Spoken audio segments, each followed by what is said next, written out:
I said DAWIN. Halo teman-teman, Assalamualaikum warahmatullahi Salento. wabarakatuh. Saya Nurlaila Mubarakah dari kelas 11 IPA 3 ingin menjelaskan mengenai jenis-jenis nafzah dan ciri-ciri penggunaan nafzah. Langsung saja simak videonya. Nafzah merupakan akronim dari narkoba, psikotropika, dan zat adiktif lainnya yang merupakan obat-obatan yang bisa mengganggu kesehatan dan kejiwaan dari seseorang.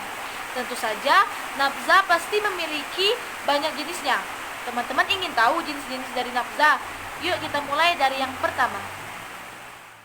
Oke, baiklah teman-teman.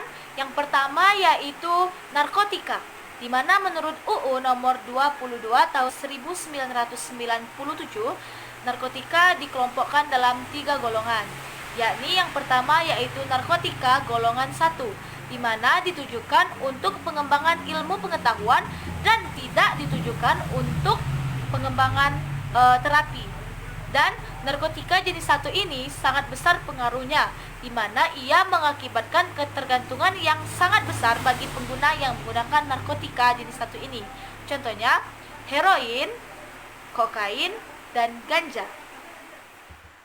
Yaitu narkotika golongan kedua, di mana bertujuan sebagai proses pengobatan, yakni seperti terapi, dan juga digunakan untuk mengembangkan ilmu pengetahuan. Dan narkotika golongan ini juga berpotensi tinggi untuk mengalami ketergantungan, seperti morfin, petidin, dan juga turunan garam dalam golongan tertentu. Kemudian ada narkotika golongan ketiga, di mana juga berkhasiat sebagai pengobatan dalam hal terapi dan juga sebagai media dalam pengembangan ilmu pengetahuan. Tetapi narkotika dalam golongan ketiga ini memiliki potensi yang cukup rendah dalam mengakibatkan ketergantungan. Contohnya kodein dan garam-garam turunan di dalam narkotika golongan tertentu.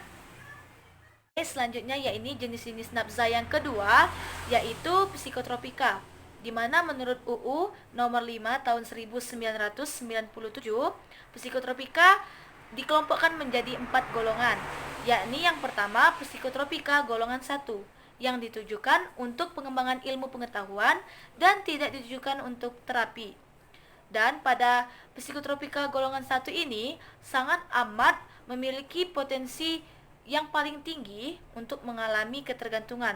Contohnya MDMA, ekstansi, LSD, dan ST. Selanjutnya yaitu psikotropika golongan kedua, di mana di sini berkhasiat sebagai media pengobatan, yakni sebagai media terapi, dan juga bisa sebagai pengembangan ilmu pengetahuan. Dan pada psikotropika golongan kedua ini mempunyai potensi yang kuat juga dalam hal ketergantungan. Contohnya amfetamin, fensiklidin, sekobarbital, metakualon, metifenidat, dan ritalin.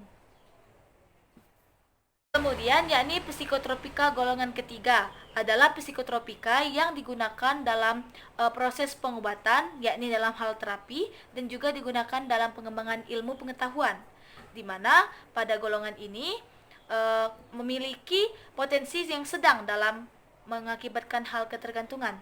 Contohnya fenobarbital dan fluinitrasepam. Golongan terakhir yaitu psikotropika golongan keempat, di mana memiliki potensi yang sangat luas dalam hal pengobatan, yakni terapi, dan juga sebagai pengembangan ilmu pengetahuan.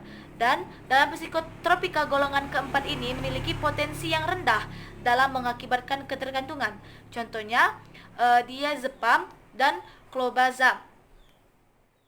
Jenis-jenis nafzah yang terakhir yakni zat adiktif, di mana sering kita dengar bahwa zat adiktif merupakan narkoba jenis ringan, seperti yang terdapat pada rokok, yaitu nikotin.